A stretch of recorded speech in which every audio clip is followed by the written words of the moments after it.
번째 시간, 긍휼히 여기는 자는 복이 있나니 그들이 긍휼히 여김을 받을 것이며라는 말씀 생각해 보도록 하겠습니다. 마태복음 5장 7절입니다. 성경이 긍휼이라고 번역한 헬라어 엘레오스는 구약 히브리어의 대응어로서 라함과 헤세드가 있다라고 합니다. 이 라함이라고 하는 뜻은 슬픔, 애통이라는 뜻을 가지고 있습니다. 이 뜻은 상대방의 처지를 깊이 이해하고 그들의 입장에서 슬픔을 느낀다라고 하는 의미입니다. 그러나 자비라는 뜻이 있는 헤세드는 여기서 한 걸음 더 나아가서 상대방의 감정에 공감할 뿐만 아니라 상대방의 어려움을 타개하기 위하여 실질적으로 행동하고 구체적으로 도움을 주는 그러한 것까지 포함하고 있는 개념이라고 할 수 있습니다. 그러므로 긍휼히 여기는 자라고 하는 말은 타인의 처지의 입장을 충분히 이해하고 타인을 자신처럼 생각하고 도와주는 것이다라고 할 수가 있습니다. 산상보음 예내신에 보면 이 긍휼히 여기는 자는 복이 있나니라고 하는 말씀의 첫 번째 해석이 이런 말로 시작합니다. 사람의 마음은 날 때부터 냉랭하고 어둡고 사랑이 없다. 그러므로 사람이 자비와 용서의 정신을 나타낼 때에는 언제나 자기 스스로 그렇게 하는 것이 아니고 그의 마음의 역사는 성령의 감화를 통해서 하게 된다. 사람은 날 때부터 죄 안에서 태어나기 때문에 어둡고 냉랭하고 사랑이 없다라고 말씀하십니다. 그렇기 때문에 긍휼의 마음을 나타내는 것은 스스로 할 수 있는 것이 아니다라는 거예요. 성령의 감화를 통해서만, 성령의 감동을 통해서만 우리가 긍휼한 사람이 될 수 있다. 긍휼을 베풀 수 있다라고 여기 말씀하십니다. 그래서 조금 뒤에 이런 말씀이 이어져요. 긍휼히 여기는 자는 신의 성품에 참여한 자들이다. 그러므로 그들 안에는 하나님의 자비로운 사랑이 나타난다. 그러니까 신의 성품에 참여하는 것, 하나님처럼 하나님의 마음을 가진 것, 그것이 실천되는 것, 그것이 긍휼히 여기는 것이다 라고 말씀하십니다.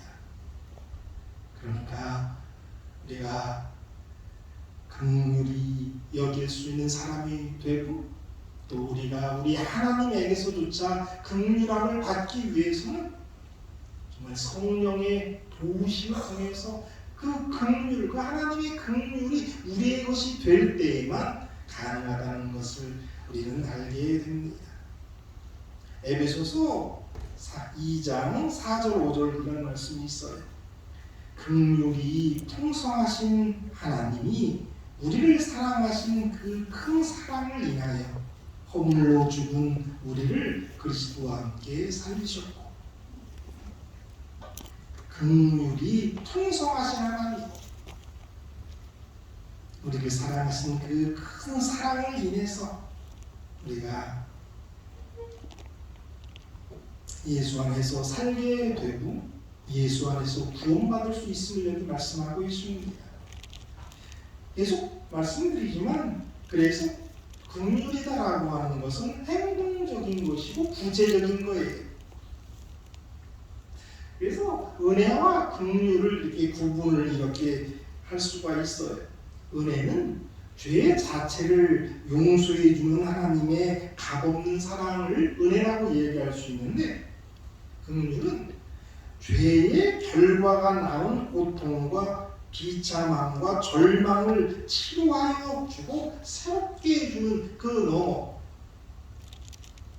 죄의 결과까지도 처리하는 게 긍휼이다라고 이야기할 수 있습니다.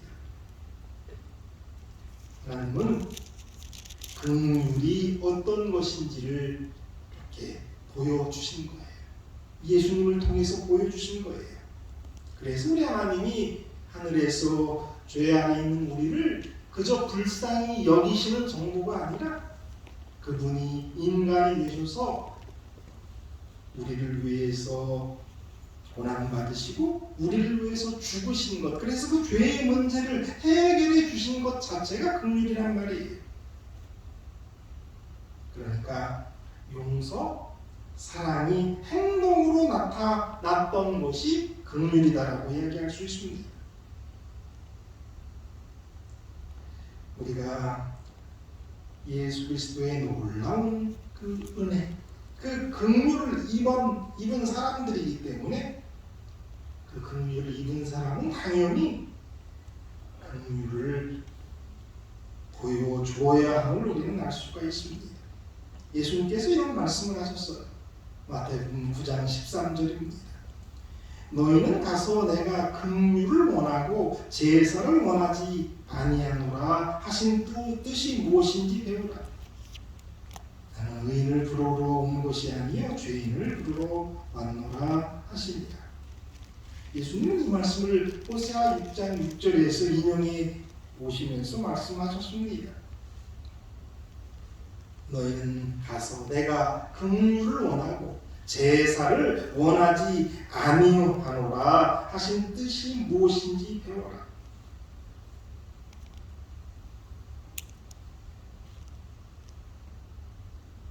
구약의 말씀은 어차피 또 인애다라고도 번역되어 있습니다.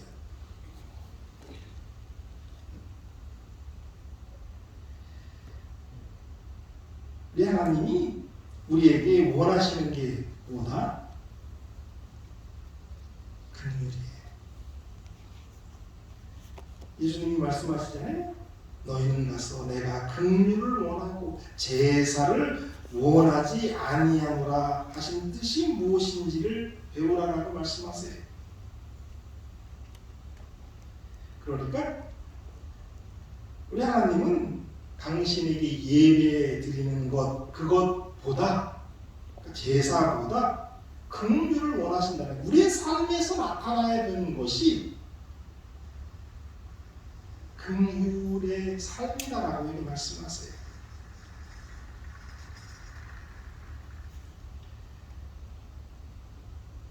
조건 없이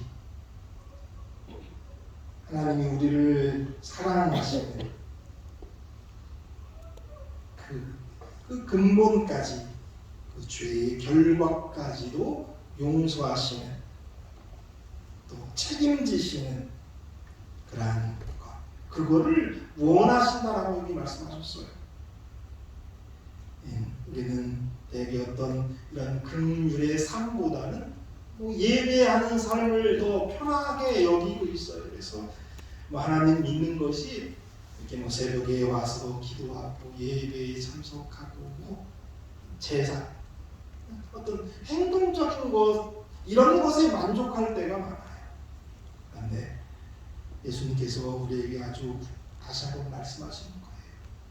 그런 것 잘못됐다, 그런 것 필요 없다라고 이야기하는 게 아니에요. 우리 예배 드려야죠. 그러나 하나님의 사람들은 긍휼의 삶을, 긍휼을 베푸는 삶을 살기를 원한다. 우리에게 말씀하고 계신 겁니다.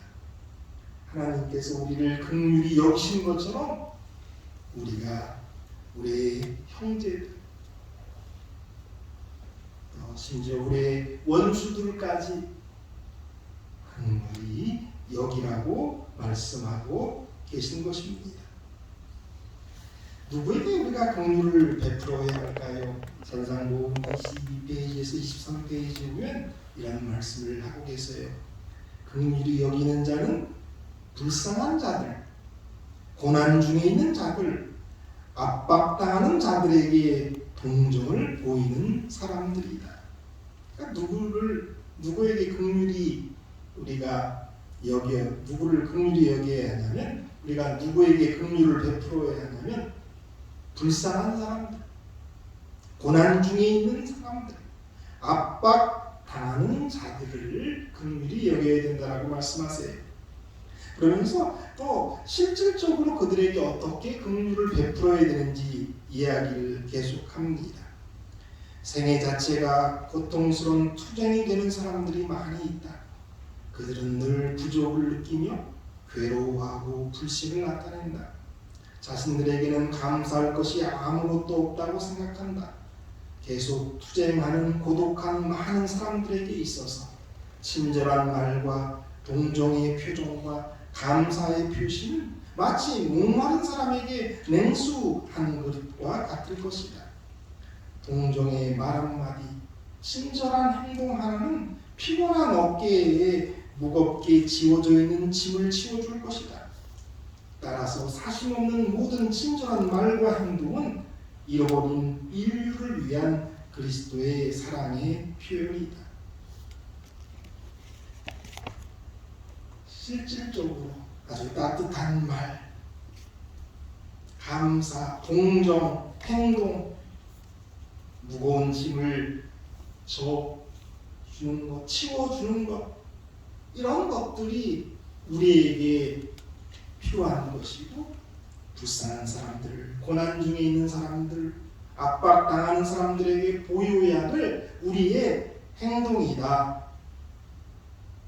우리의 예수 그리스도의 사랑의 표현이다라고 여기 말씀하십니다.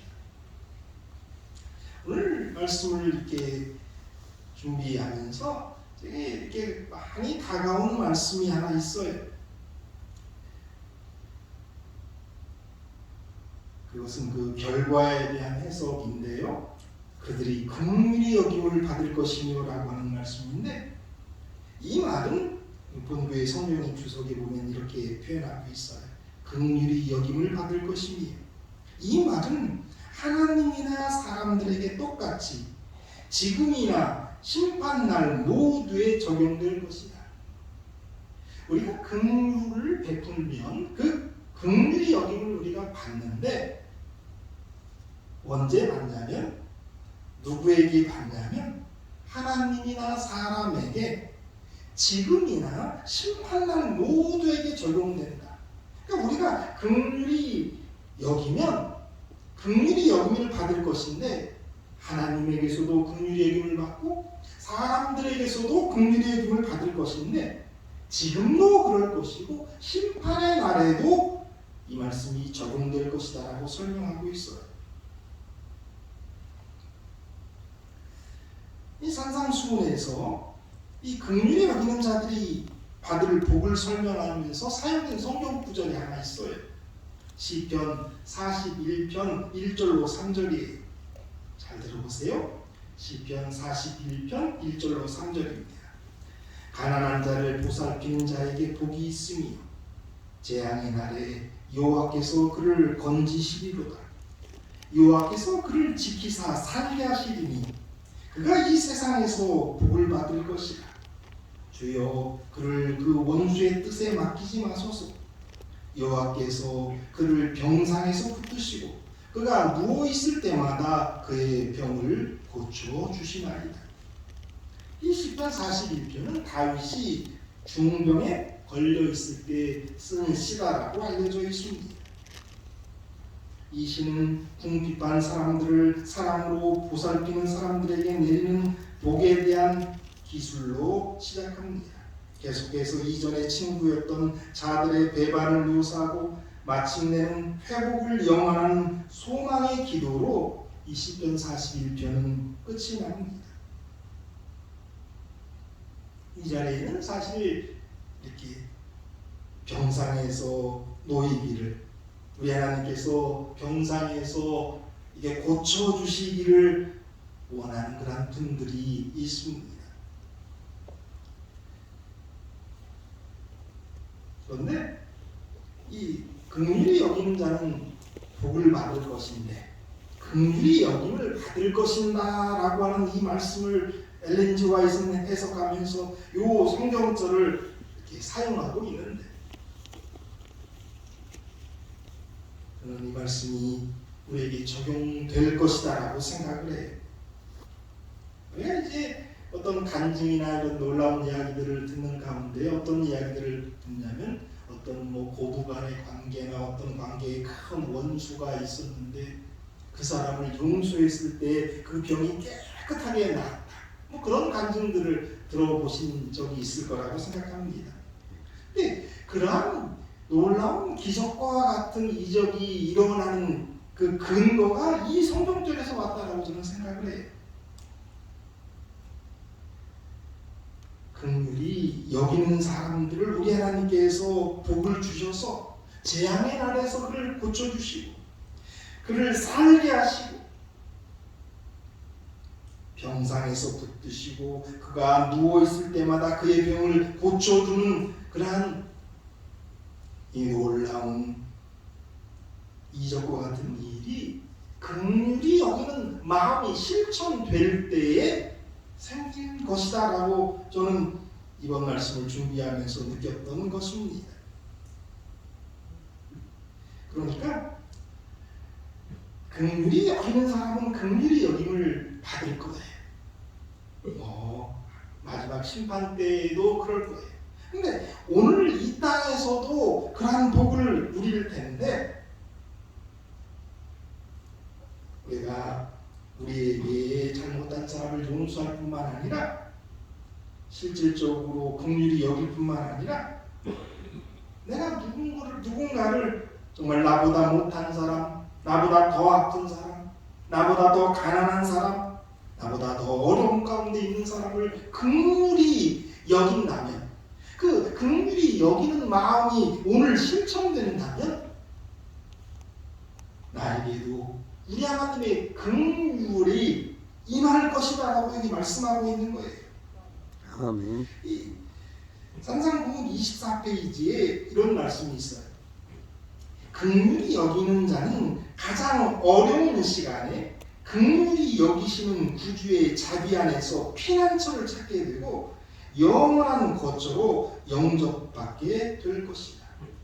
긍휼히 여기는 자는 가장 어려운 시간에 긍휼히 여기시는 구주의 자비 안에서 피난처를 찾게 될 거다. 그러니까 오늘 우리가 정말 어려운 힘든 가운데 있지만 나보다 더 어려운 사람을 긍휼히 여길 수 있다면 또 여기게 된다면 사랑한다면 우리에게도 그 어려운 시간에 우리 하나님의 긍휼이 우리에게 임할 것이다 라고 말씀하고 있는 거예요. 내 사랑하는 이 자리에 있는 모든 왕유 여러분, 긍휼이라고 하는 건 우리 스스로 만들어내지는 못한다고 하셨어요. 우리 속에는 없습니다. 성령님을 통해서만 얻게 되는 그러한 마음이에요. 이 마음을 우리가 갖게 해달라고 기도하셨으면 좋겠어요. 아멘.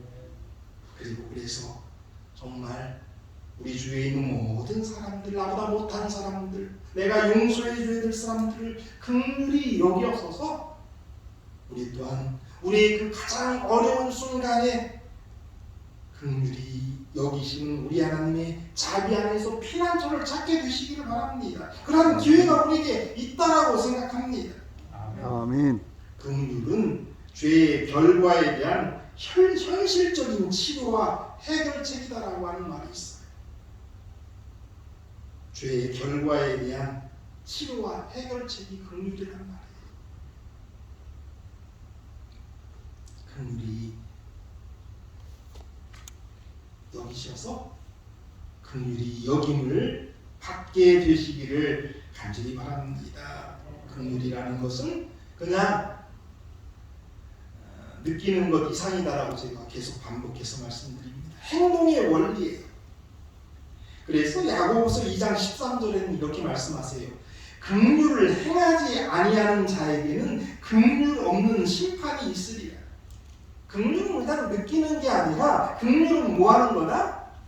행하는 거다. 긍휼을 행하지 아니하는 자에게는 긍휼이 없는 심판이 있으리라. 긍휼은 행하는 겁니다. 정말 사랑하는 거예요. 정말 용서하는 거예요. 그러한 긍휼의 행함이 우리에게 나타나게 되길 바랍니다.